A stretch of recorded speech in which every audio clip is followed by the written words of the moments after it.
Oh, thank you for the assist. OK. So before we get started, my name is Mark Phillips. I run business development at a company called Helium Systems, Inc. Before people came here, quick show of hands, how many people have heard of Helium or the Helium network? Very cool. How many people are part of the network? Anybody mining HNT? Yeah. How many people are mining HNT, providing coverage in New York? Other countries that are not United States, maybe? Cool. OK. All right.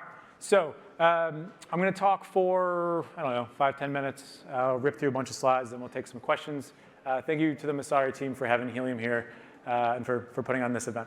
So for people who raise their hands and who are actually part of the network, they'll recognize this.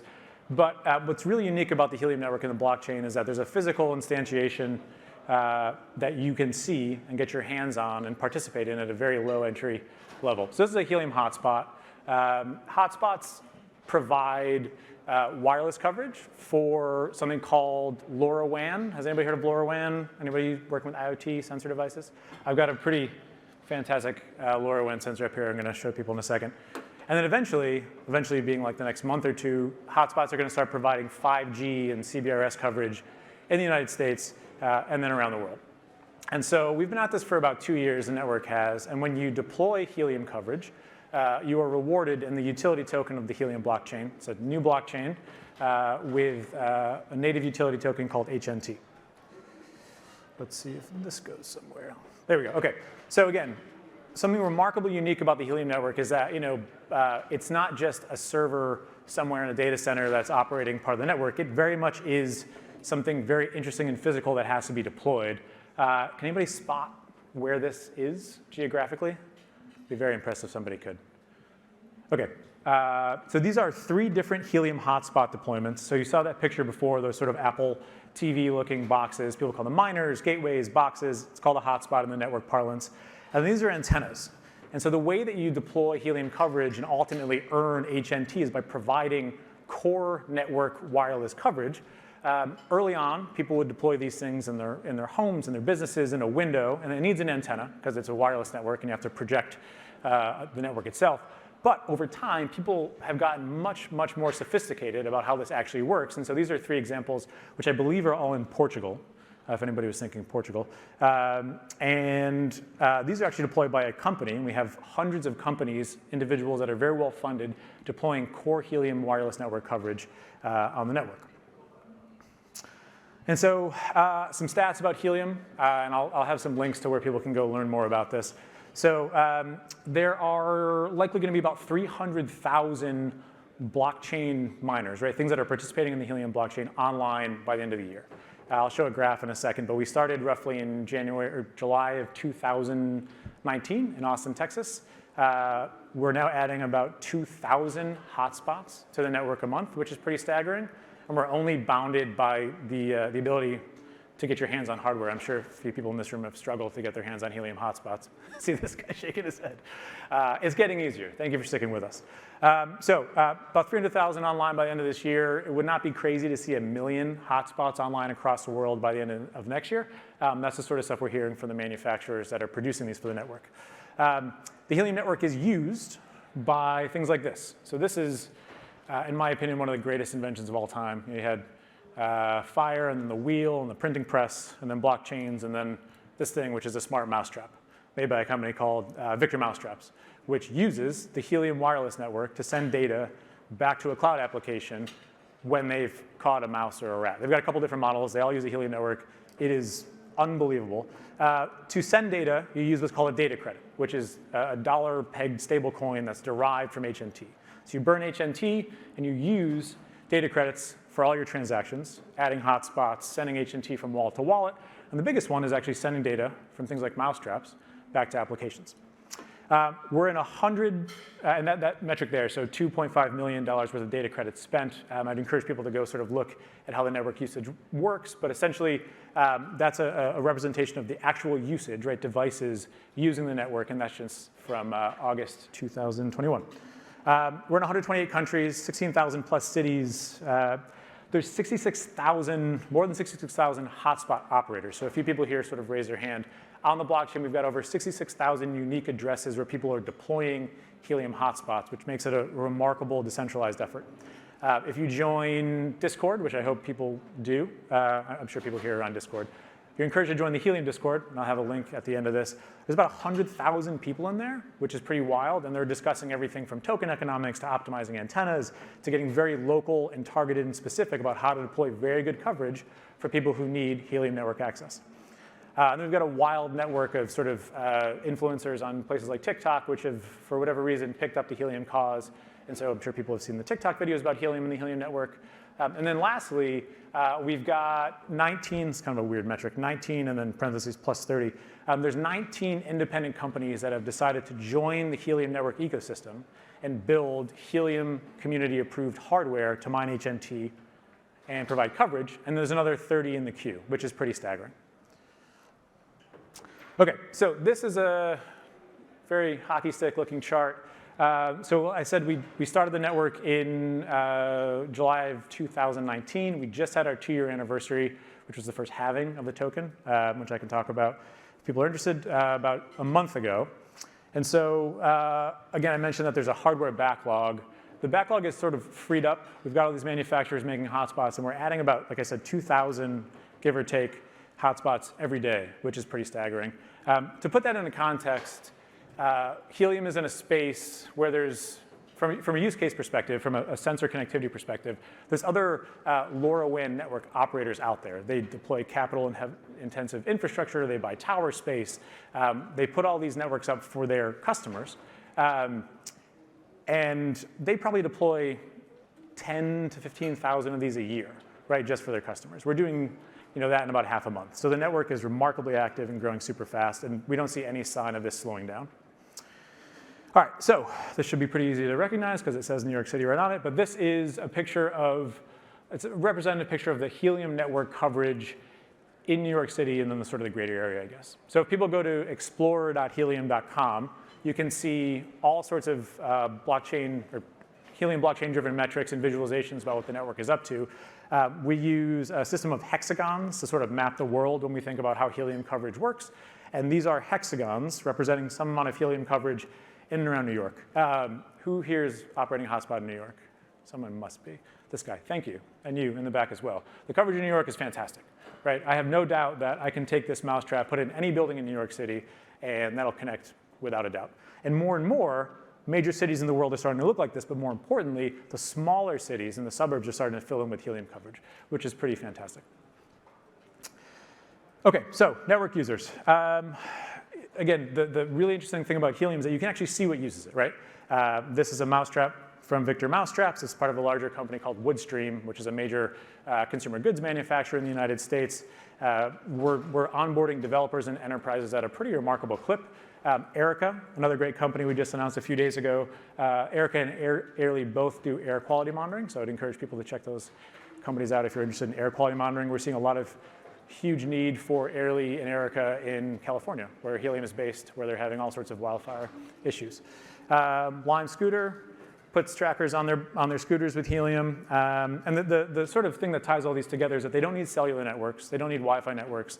They need a very cheap way to send data from a device that's going to live in the field for 2 to 3 years. And they all use data credits as the transaction fee to send from a sensor through the network and ultimately compensate the host, the hotspot operator, for providing that coverage. OK, so we have 200,000 of these hotspots online, give or take. Up until about a month and a half ago, they were full blockchain miners. So the Helium blockchain, very small, made to run on like a Raspberry Pi 3B+, if people are familiar with that sort of caliber of computer. And we did a fantastic job using this ridiculous distributed system to actually come to consensus on transactions. But the community said, things need to get better. We need to have more of a stable way to do these things. And so in January of 2021, we introduced, or the community introduced, through a process called Helium Improvement Proposals, the idea of a validator. Most people here are probably familiar with validators. And so introduced in January, and we shipped this infrastructure just in July.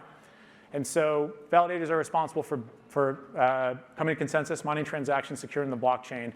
There's a 10,000 HNT stake that's required for validators. They've only been online for about a month and a half, I guess 2 months now.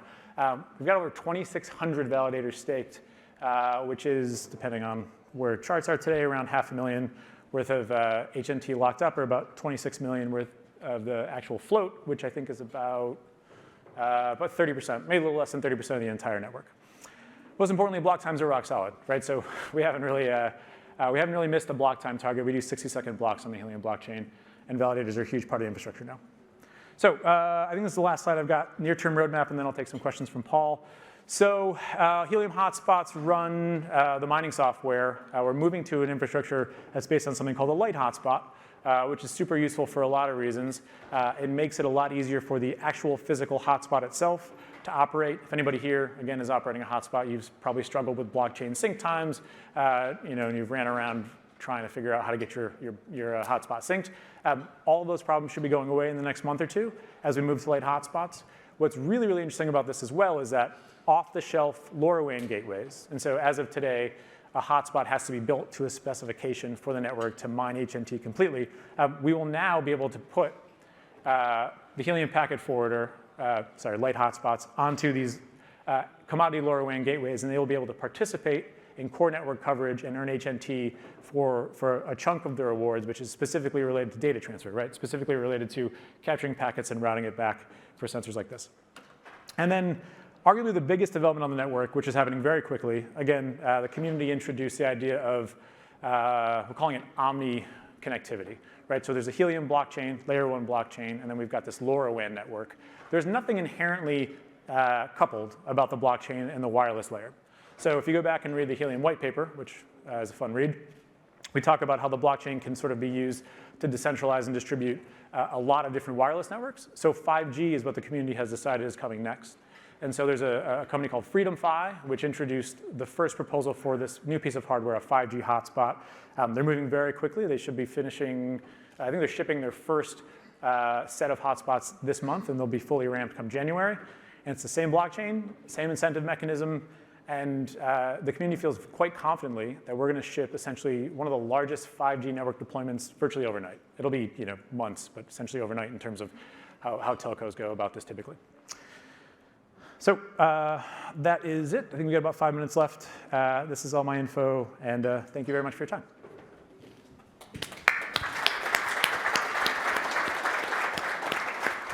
Thank you so much, Mark. Yeah.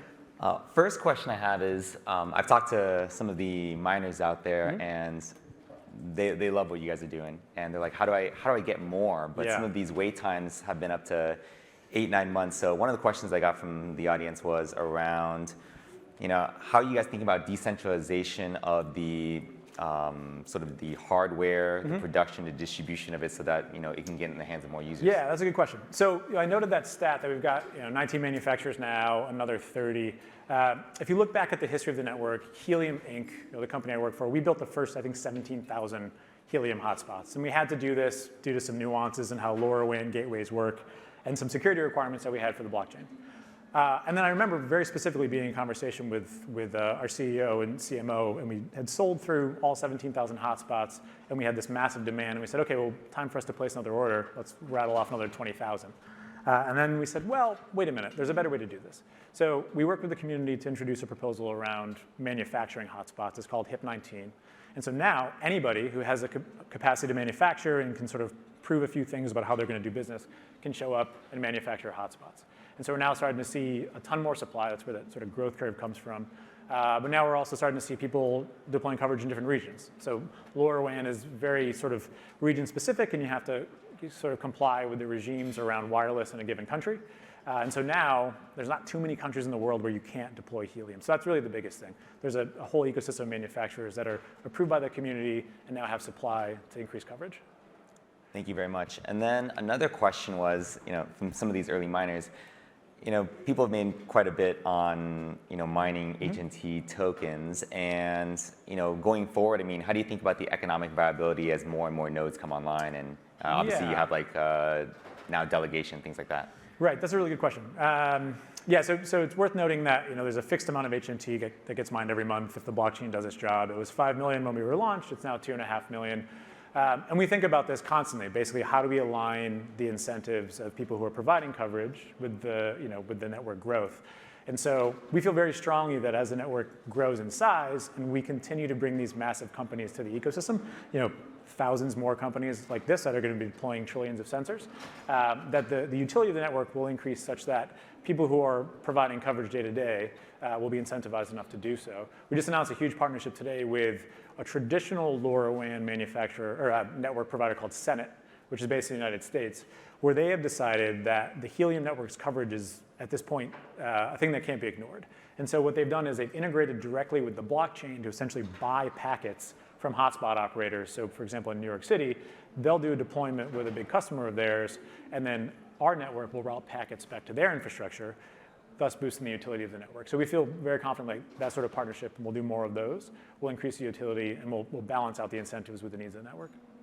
And then one of the things that you mentioned was around corporations starting to run these hotspots and things like that. I mean, what's the thought process for them? Like, what sort of expectations do they have? Yeah, so it's really the utility of the token that brings corporations in.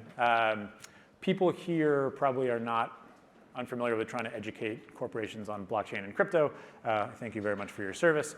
But the typical path is someone like this. Again, I'll go back to Victor. They prototype a device, they connect it to the network, they see that it actually works, they have a use case that can be satisfied, and then they start to use the public network, and that works very nicely.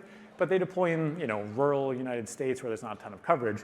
And so what's happening more and more is they're actually making the decision to provide public network coverage, deploy their core use case, and then mine HNT as part of it. And what works there is that they mine HNT and they use that HNT to pay for their traffic from their devices. And it's just sort of a beautiful cycle. So we're starting to see the conversations on my side as a BD person are getting a lot easier, right? I have to do less convincing of an executive that this is the sort of thing that their executive board needs to learn about. Great. And one last question. So I love how you asked, how many people know about Helium, who's running it, where they're running it, and New York seems to be a great place to be running it right now. So in general, I mean, what does the coverage look like globally for? Yeah. So if you go to explorer.helium.com, you can sort of see all this. We have some nice dashboards on where things are in terms of countries and city. And the community has built a remarkable amount of tooling around how easy it is to build and where the coverage actually is. I think I checked the stats this morning, of the 190K, about 95,000 in the United States. So still very much US focused. But we're seeing tons of coverage exploding in places like the European Union. China and Asia is getting very big. And I think you're going to start to see a lot of coverage in Africa and South America very soon. Yeah, I'm really interested in Africa and South America. I think there's where it's really needed. Mark, thank you so much. Yeah, thanks for having me. All right. Thank you.